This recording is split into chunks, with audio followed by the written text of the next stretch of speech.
నమస్కారం TCN news కి స్వాగతం ముందుగా ముఖ్యాంశాలు పశ్చిమ గోదావరి జిల్లాలో ఖరీఫ్ పంటకు 4,21,000 మెట్రిక్ టన్నుల ధాన్యం దిగుబడి అంచనా వేసిన జిల్లా వ్యవసాయ శాఖ అధికారి వెంకటేశ్వరరావు ఇందిరాగాంధీకి నివాళులర్పించి తణుకులో కాంగ్రెస్ దినోత్సవాన్ని నిర్వహించిన కార్యకర్తలు తణుకులో ఘనంగా ఎమ్మెల్సీ రవీంద్రనాథ్ జన్మదిన వేడుకల శుభాకాంక్షలు తెలిపిన రాష్ట్ర మంత్రి కారుమూరి వైద్య పారిశ్రామిక ప్రముఖులు చీకటి చట్టాన్ని రద్దు చేయాలని కోరుతూ తణుకులో నిరసన వ్యక్తం చేసిన న్యాయవాదులు అంగన్వాడీల ఆందోళనకు మద్దతు పలికిన తణుకు తెలుగుదేశం శ్రేణులు చరిత్రకారుల వీరుల గురించి ప్రతి ఒక్కరూ తెలుసుకోవాలి తాడేపల్లిగూడెం మండలం నీలాద్రిపురంలో హితవు పలికిన ఉప ముఖ్యమంత్రి సత్యనారాయణ పెరవలిలో గడప గడపకు పర్యటించి ప్రజా సమస్యలను తెలుసుకున్న నిడదవోలు ఎమ్మెల్యే శ్రీనివాస్ నాయుడు వెంట ఉన్న స్థానిక సంస్థల ప్రజా ప్రతినిధులు వచ్చే ఎన్నికల్లో చంద్రబాబు ముఖ్యమంత్రి అవ్వటం ద్వారానే రాష్ట్రానికి మేలు నిడదవోలులో పేర్కొన్న మాజీ ఎమ్మెల్యే బూరుగుపల్లి అర్హులైన పేదలందరికీ ఇళ్ల స్థలాలు అందించిన ఘనత ముఖ్యమంత్రి జగన్మోహన్ రెడ్డిదే రావులపాలెం మండలంలో స్పష్టం చేసిన కొత్తపేట ఎమ్మెల్యే జగ్గిరెడ్డి ప్రభుత్వ పథకాల అమలులో బ్యాంకర్లు సహాయ సహకారాలు అందించాలి అమలాపురం సమీక్షా సమావేశంలో కోరిన అంబేద్కర్ కోనసీమ జిల్లా కలెక్టర్ హిమాంశు శుక్లా రావులపాలెం చేరుకున్న అయోధ్య బలరాముని విగ్రహ విజయయాత్ర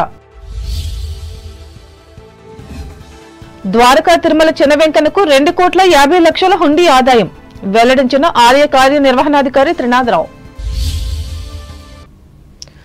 జిల్లాలో ఖరీఫ్ పంటకు సంబంధించి 4,21,000 మెట్రిక్ టన్నుల ధాన్యం దిగుబడి వస్తుందని ప్రాథమిక అంచనా ఉన్నట్లు జిల్లా వ్యవసాయ శాఖ అధికారి జెడ్ వెంకటేశ్వరరావు గురువారం భీమవరంలో తెలిపారు మొత్తం 261 రైతు భరోసా కేంద్రాల ద్వారా ఇప్పటి వరకు 47,324 మంది రైతుల నుంచి 686.22 కోట్ల రూపాయల విలువైన 3,14,000 మెట్రిక్ టన్నుల ధాన్యం సేకరించినట్లు వివరించారు ధాన్యం విక్రయించిన తర్వాత సొమ్ములు చెల్లించేందుకు నిర్ణీత గడువు 21 రోజులు కాగా కేవలం 3-4 రోజుల్లోనే చెల్లించడం జరుగుతోందని అన్నారు ఇప్పటి వరకు 42,692 మంది రైతుల ఖాతాలకు 619.87 కోట్ల రూపాయలు జమ చేసినట్లు వెల్లడించారు మిగిలిన రైతుల నుంచి త్వరితగతిన ధాన్యం సేకరణకు సంబంధిత అధికారులకు ఆదేశించామని అన్నారు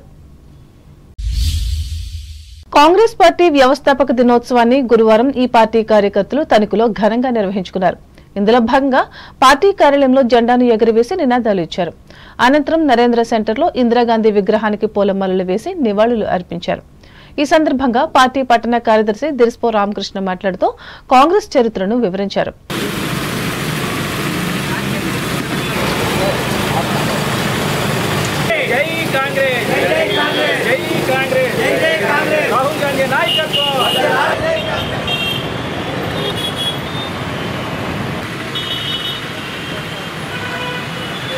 అధ్యక్షులు కడలి రామారావు అధ్యక్షతన జరిగిన ఈ కార్యక్రమంలో మహిళా కాంగ్రెస్ జిల్లా అధ్యక్షురాలు ముళ్లపూడి లక్ష్మి నాయకులు ఆకుల సాయి చుక్కాకుల వరలక్ష్మి పప్పు కాశీ కోరిపల్లి సత్యనారాయణ రుద్ర అన్నవరం దిరిస్పో శాంతారావు కొడుకుళ్ల వెంకట్రావు పాల్గొన్నారు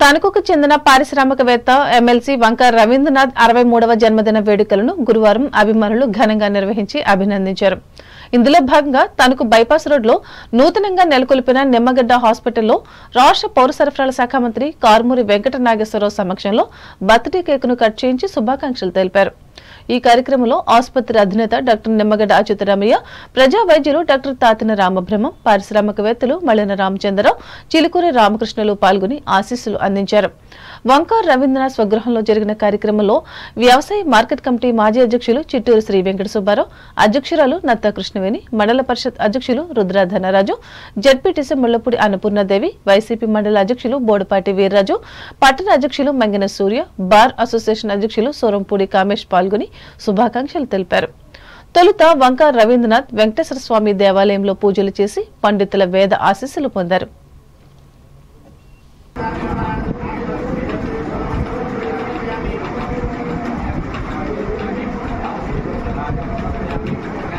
च पापानि जन्मान्तरकृतानि च तानि तानि पुनस्कन्ते वृक्षणपदे पदे पापोऽहं वा कर्महं वा वास्तवं वा राहिमायत्या देवासनागतवत्सला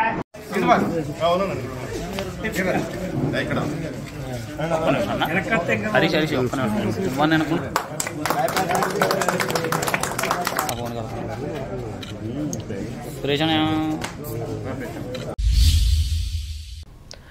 ప్రజలకు నష్టం తెచ్చే చీకటి చట్టం 27ను రద్దు చేయాలని కోరుతూ తణుకు న్యాయవాదులు నిర్వహిస్తున్న ఆందోళన గురువారం కూడా కొనసాగింది. ఈ మేరకు వారు విధులు బహిష్కరించి కోర్టు ముందు రిలే నిరాహార దీక్షలు చేశారు.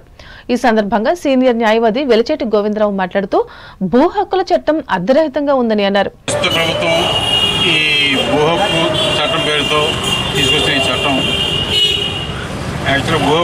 కాదు, భూ హక్కులను రద్దు చేసే చట్టం ఇది.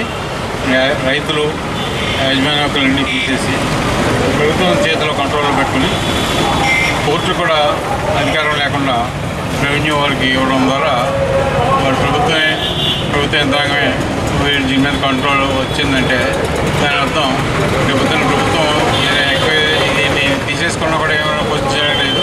హైకోర్టు సామాన్య రైతుకు హైకోర్టుకి వెళ్ళాలంటే హైకోర్టుకి వచ్చారు, కానీ ఇంకా మిగతా హైకోర్టు మీద డిసిషన్ తీశారు. కనుక ఈ చట్టానికి వ్యతిరేకంగా న్యాయవాదులు అందరూ జూమ్ చేస్తాం. దీనిలో రైతులు కూడా పాల్గొంటే పూర్తిగా ఉంటుంది. ప్రభుత్వం మీద ఒత్తిడి పెరుగుతుంది కాబట్టి రైతులకు కూడా విజ్ఞప్తి చేస్తున్నాం. మీరు కూడా మీ హక్కులకు సంబంధించింది కాబట్టి రైతులు కూడా పరిశీలన చేసుకుని. ఈ కార్యక్రమంలో న్యాయవాదులు K Yakub Raju, Addala Markandeyulu, R Srinivas, V Rammohan Rao, Kadali Purushottamulu, SA Khan భజీలు పాల్గొన్నారు. సమాన పనికి సమాన వేతనం ఇవ్వాలని కోరుతూ తణుకులో పారిశుద్ధ్య కార్మికులు గురువారం కూడా విధులు బహిష్కరించి నిరసన బాట పట్టారు. ఈ మేరకు మున్సిపల్ కార్యాలయం ముందు ఏర్పాటు చేసిన దీక్షా శిబిరంలో పాల్గొని న్యాయమైన సమస్యలను పరిష్కరించాలని నినదించారు. ఈ కార్యక్రమంలో సిఐటియు నాయకులు పివి ప్రతాప్, కామనం మునుస్వామి, కార్మిక నాయకులు నీలాపు ఆదినారాయణ, ఆర్జీ కృష్ణబాబు, కోటి నవీన్, ములగాల గణేష్, కాసంస్కి సత్యనారాయణలు పాల్గొన్నారు. సమాన పనికి సమాన వేతనం పర్మనెంట్ చేయాలి మున్సిపల్ కాంట్రాక్ట్ కార్మికులకి. పర్మనెంట్ చేయాలి మున్సిపల్ కాంట్రాక్ట్ కార్మికులకి. 18,500 రూపాయలు ఇవ్వాలి ఆటో డ్రైవర్లకి. కార్మికులై జిందాబాద్ జిందాబాద్ జిందాబాద్ జిందాబాద్. ఎన్నికలకు ముందు ముఖ్యమంత్రి ఇచ్చిన హామీలను అమలు చేయాలని కోరుతూ అంగన్వాడీలో నిర్వహిస్తున్న రాష్ట్ర వ్యాప్త సమ్మెలో భాగంగా తణుకులో ఈ ఉద్యోగులు గురువారం విధులు బహిష్కరించి దీక్షలు చేశారు. ఇందులో భాగంగా వీరు వినూత్నంగా కళ్లకు గంతలు కట్టుకుని నినాదాలిచ్చారు. ఈ సందర్భంగా తెలుగుదేశం పార్టీ నాయకులు బసవ రామకృష్ణ ఆధ్వర్యంలో శిబిరం వద్దకు విచ్చేసి సంఘీభావం ప్రకటించి మాట్లాడారు. జీతాలు పెంచాలని నిరసన కార్యక్రమాలు తెలియజేయడం జరుగుతుంది. మరి 17 రోజుల నుంచి అంగన్వాడీ కేంద్రాలు మూసివేసి ఉన్నాయి. పిల్లలు చాలా ఇబ్బందులు పడుతున్నారు.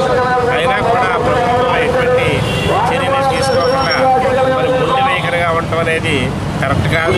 ఈ రోజున 11,000 రూపాయలు అంగన్వాడీ వాళ్ళకి, టీచర్స్కి, అలాగే వర్కర్స్ ఎవరైతే ఉన్నారో వారికి 7,000 రూపాయలు ఇవ్వడం జరుగుతుంది. 5 సంవత్సరాల్లో మరి ఈ రోజున మార్కెట్లో ధరలు కానీ మరి ఏదైనా చూసుకుంటే అన్నీ కూడా డబల్ అయినాయి. అంటే ఆ రోజునున్న 100 రూపాయలు ఏదైనా సరిపోతే ఈ రోజున 200 రూపాయలు ఇవ్వడం జరిగింది. వీళ్ళకి తగిన న్యాయం చేయాలి, జీతాలు పెంచవలసిందిగా తెలుగుదేశం పార్టీ తరఫున అందరి తరఫున మేము కోరుతున్నాం. ఈ కార్యక్రమంలో పార్టీ నాయకులు గండి రామకృష్ణ, భీమనాథిని వెంకట సుబ్బారావు, గోపిరెడ్డి చిన్నారావు, కొత్తలంక సుబ్రహ్మణ్యం, న్యాయవాది కౌరు వెంకటేశ్వర్లు పాల్గొన్నారు.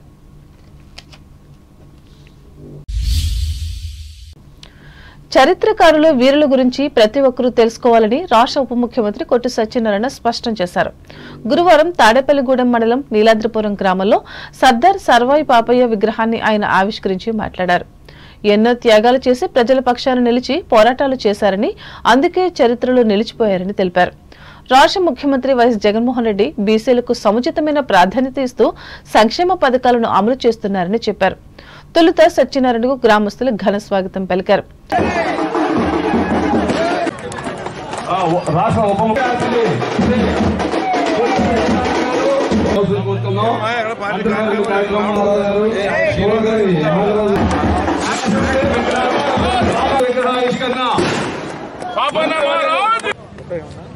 బీసీలంటే బ్యాక్వర్డ్ క్యాస్ట్ కాదు,